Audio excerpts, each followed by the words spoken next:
the statement of the theorem will set the theme for what exactly we are going to derive today.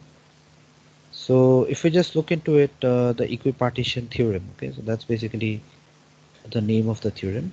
And what does it state? It states that, okay, if you are having a system obeying classical statistical mechanics, so as soon as it says classical statistical mechanics, we do understand that we are considering a number of particles, okay. So if we are having a system, enclosed system, which does not interact with its surrounding, it will have a number of molecules, and depending on what temperature the system is subjected to, different molecules will actually have different sets of energy. So if the temperature is more, some of them will have more energy, and the energy will be distributed among all these particles. And based on this, we also say that what we call as the Boltzmann distribution, right? Maxwell-Boltzmann distribution also we have seen. So the idea is similar. We are considering the idea of statistical mechanics and doing it. Okay. So if we consider this system obeying classical statistical mechanics, and we definitely say that it is in thermal equilibrium.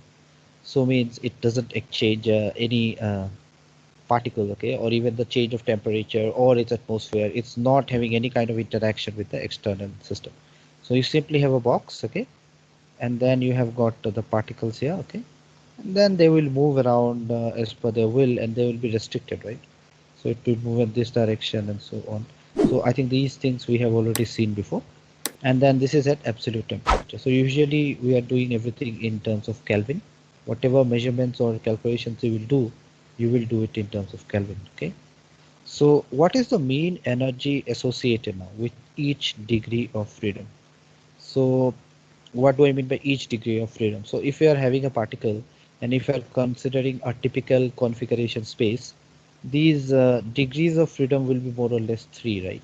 It can go in the x, y, or in the z direction. So along each direction, okay, along each degrees of freedom, there is some energy which is associated with that particle. So that energy is half kT. This is the equipartition theorem. So let's just read the statement again. It states that for a system obeying classical statistical mechanics, which is in thermal equilibrium at absolute temperature T, so we're talking about in terms of Kelvin, the mean energy associated with each degree of freedom is half kT. And as we know, K is nothing but the Boltzmann constant and T is the temperature. So what we are going to do is derive this. So question might be derive, okay? So this derivation might be a 5 marks derivation. I think this is fine, okay? Okay, so derive this. So that's important, okay? Horrible handwriting. Okay, anyway, sometimes the mouse gets a bit out of control. Okay, so we have to derive this half kT, and that's what we are going to do now. So we are going to do it from a statistical point of view. So that means we are going to consider it in terms of probability and so on. Okay. But then before we proceed, what is important is we have to consider the degrees of freedom. Okay. So let's say I have got F degree of freedom. So see, if you are basically considering a configuration space, you know there are only 3 coordinates. Okay. And for a single particle there is 3 degrees of freedom, okay, for one particular particle. And then if you have got 10 particles, it will be 3 into 10 and so on. Okay. So in general, when we are talking about statistical mechanics, when we consider the statistical mechanics, okay, we also said that this is not only the configuration space, we also have to consider momentum. So this will be configuration space along with inclusion of momentum. So we are talking about phase space. So whatever we are going to study is in terms of phase space. Okay. So in configuration space, we have got the generalized coordinates. So we have got Q1, Q2, Q3 up to Qf. Okay. Since there are F degrees of freedom, so we have got F generalized coordinates. Okay. And the generalized coordinates are represented by Q. We know it from classical mechanics. Next. Once we have this, we can also write down the momentum P1, P2, P3 up to Pf, and we call them as the generalized momentum. So we already know about these things. Okay. So that means the energy that we are going to talk about now, you know, because we are interested in finding out energy associated per molecule per degree of freedom is half kT. So that means we have to define the energy, the form or the function that the energy has. So energy is E, and it is a function of Q1, Q2, Qf, P1, P2, Pf. Okay. What is my aim? My aim is to find out what is the energy associated with one of the particle, okay, per degree of freedom. So that means out of these particles, I will just take out one particle. I'll just separate one particle which has got a momentum set, say Pi. So if you consider this P1, P2 up to Pf, somewhere in the middle there is one particle which is represented as Pi. Okay. So if I take out Pi, I no more write Pi again. Okay, I don't represent Pi anymore. Okay, so this Pi is any particle for which the energy I'm going to find out. Okay, so that means the energy is nothing but the energy of this particle. Okay, Pi, and plus the energy of the remaining particles. That's the total energy, right? So the remaining particle will be Q1, Q2 up to Qf. Here it will be P1, P2 up to Pf, but it won't have that particle Pi there. It's quite obvious. Okay, so this is another n particle. And for convenience, actually, we can represent it at E dash also.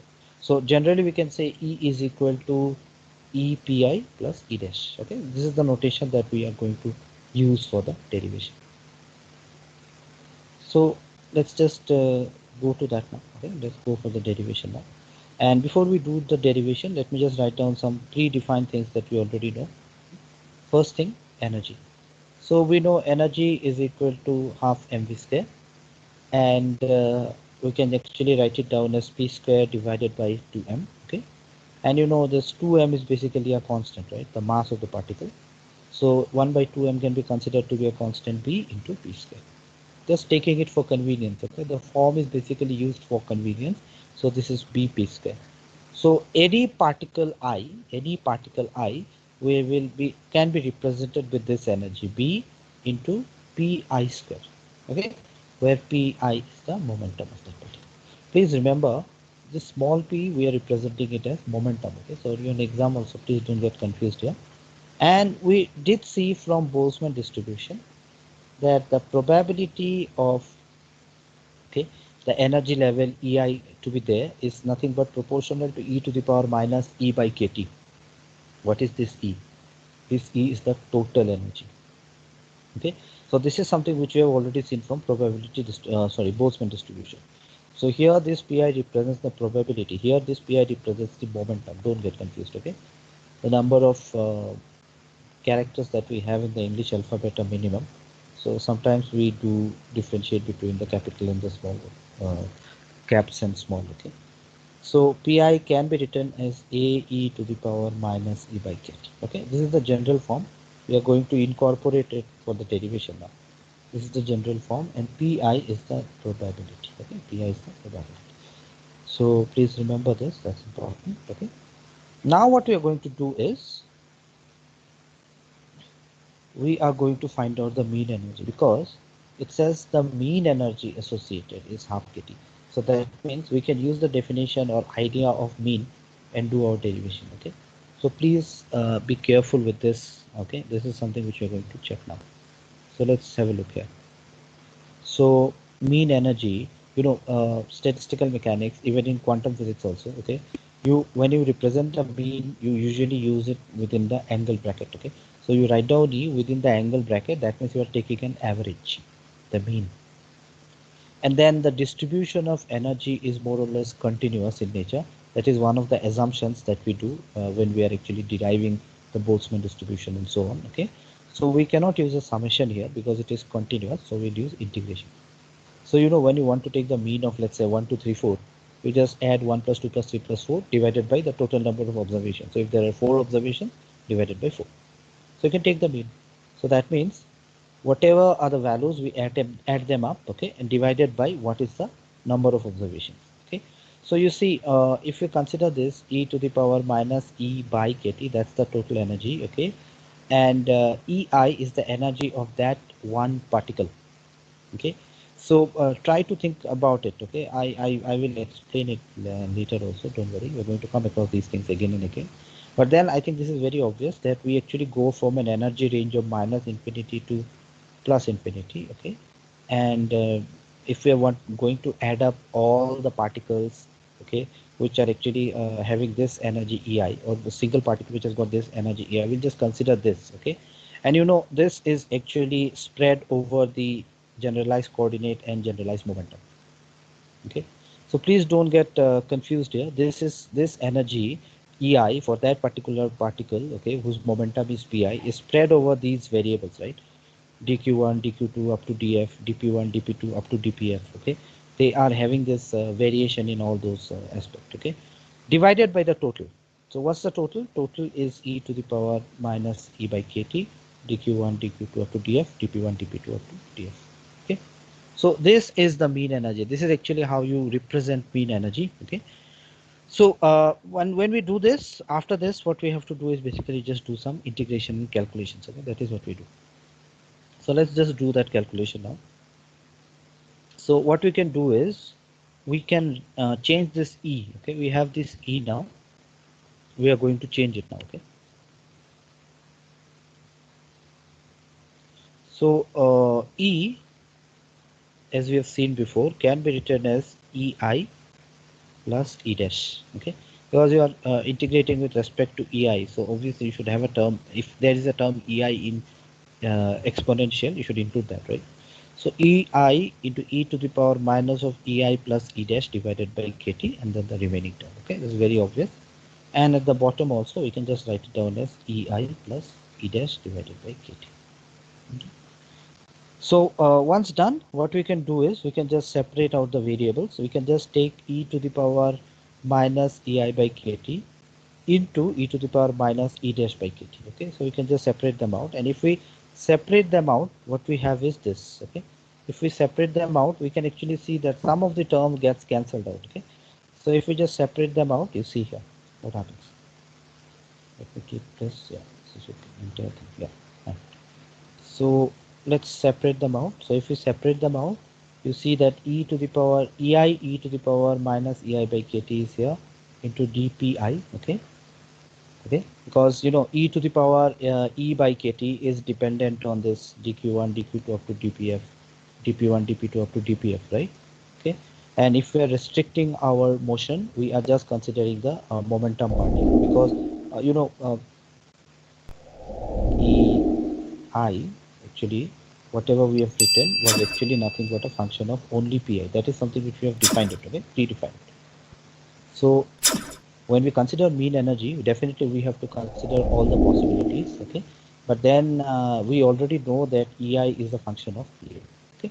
So we can just take EI, and out of all these DPs, DP1, DP2 up to DPF, we can just take DPI and keep it separate. Just keep DPI here, okay? And then integration of minus infinity to plus infinity, whatever is the remaining term. So this is E dash, huh? Okay, I think it's clear. E dash and the remaining term. At the bottom, okay, at the denominator, we have got e to the power minus EI by KT into dpi. Since we have separated this out, e to the EI, e to the base I. So I've just kept it e to the power I base I. I've separated it out, and then I have the remaining term. So you see this term and this term will get cancelled out. So I don't have anything to do here, okay, everything cancels out here. Here what we have is this, okay, divided by this term, okay. So this is, sorry, this did not get scanned properly. So we have got e to the power minus infinity and the remaining term, okay. So I think this is quite obvious. This term would be here. Let me not write it down, okay. So we have this term. Now what we need to do, we need to just integrate it, okay. We just need to integrate it and find out what's the answer. For integration, what we can do, we have already found out what is the form of EI. EI was BPI square, right? We're just going to replace it, and then we are going to get an answer. So let's just try to do this, okay. So what happens is you have to take a bit of help from mathematical physics, okay.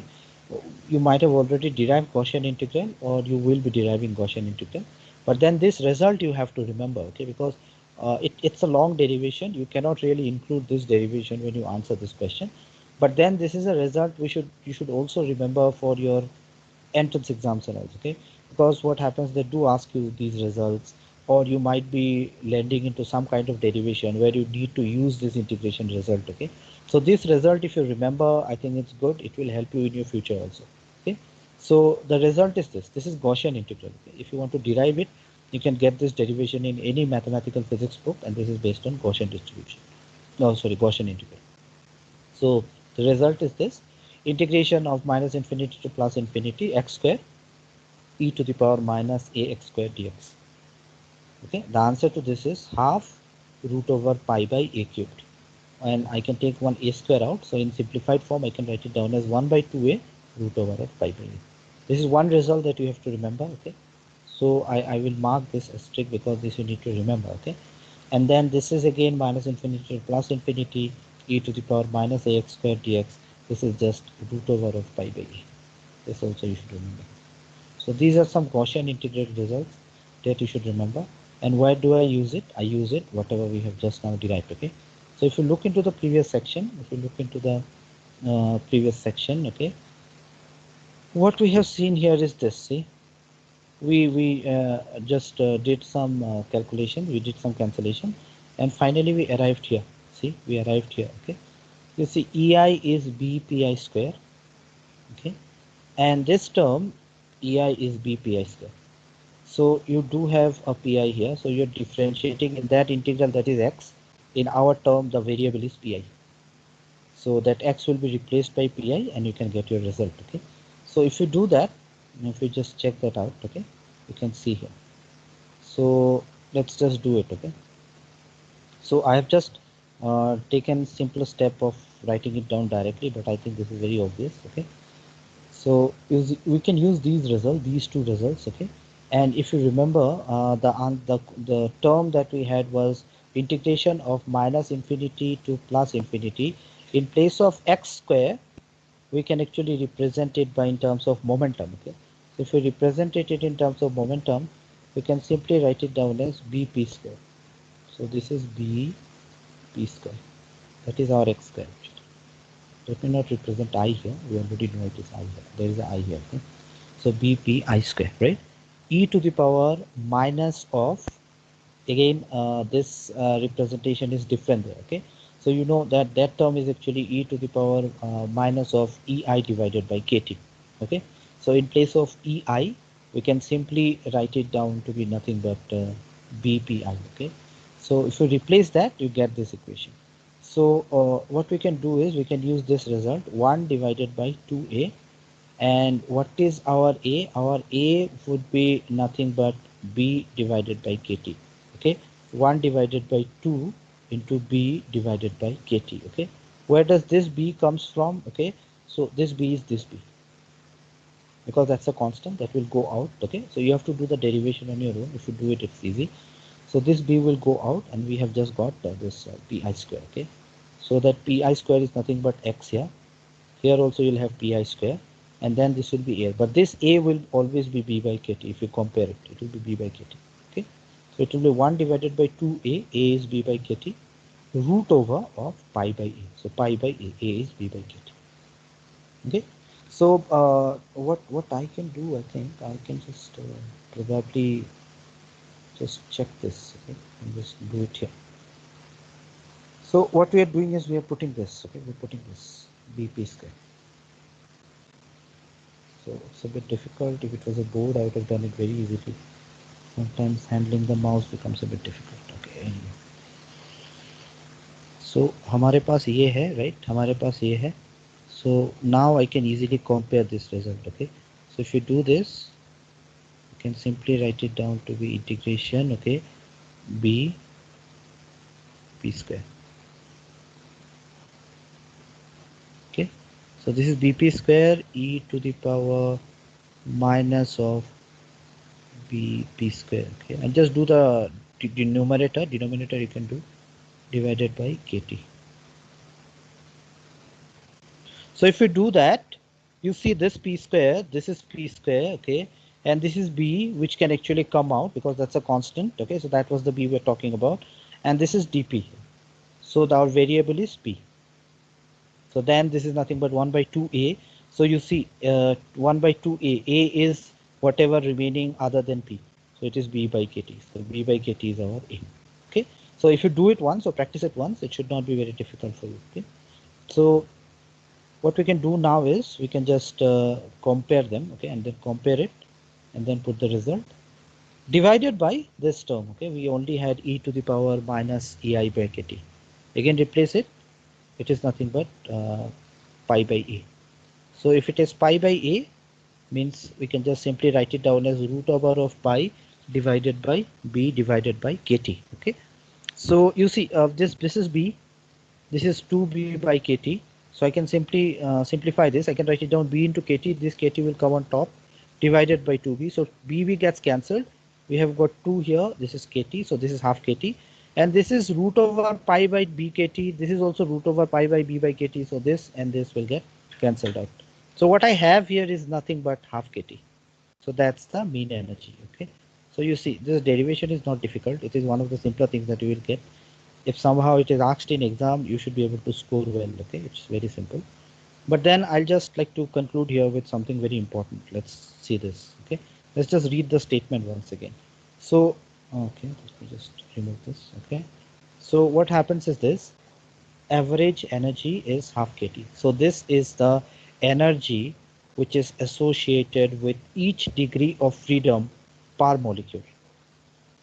So you know, if a molecule is there and if you're considering a three-dimensional space, then it will have 3 degrees of freedom. Okay, so in general I think this is something which is also asked in net exams and all objective type questions. If you're basically considering a monoatomic molecule, okay, and each molecule has 3 degrees of freedom, okay, what will be the mean kinetic energy of the molecule? The answer is 3 by 2 kt, because per degree of freedom is half kt, so 3 degree of freedom would be 3 by 2 into kt. So if it is in an n dimensional space, okay, and if you are considering basically, let's say, the phase space, it will be nothing but 3 divided by 2 n kt. Okay, so it depends. Okay, and I'm not talking about the Boltzmann constant and all. That is a different thing altogether. Okay, so molar gas constant also you use with some derivation and all, but we are not going there right now. I'm just saying that what is the energy associated with degree of freedom per molecule? It is half kt. Okay, and if you're considering a monoatomic molecule, each molecule will have 3 degrees of freedom. So the mean kinetic energy of the molecule. So if you're considering the kinetic energy of the molecule, you have to consider all the 3 directions along which it moves. So it will be 3 by 2 kt. So this is the law of equipartition of energy, and these are the concluding remarks, which is very important. Okay, so it depends on what kind of gas you are considering. Let's say monoatomic, diatomic, triatomic. Okay, so depending on how many degrees of freedom they have, based on this you can always say. But then the underlying result is this: half kt per degree of freedom. Know the number of degrees of freedom, just multiply it with it, and you will get what is the average kinetic energy. Please remember, this is average. Okay, so we are considering a large number of observation and finding out the average kinetic energy. So this is what I actually wanted to explain today. Okay, because this is the last class of this particular unit. Okay.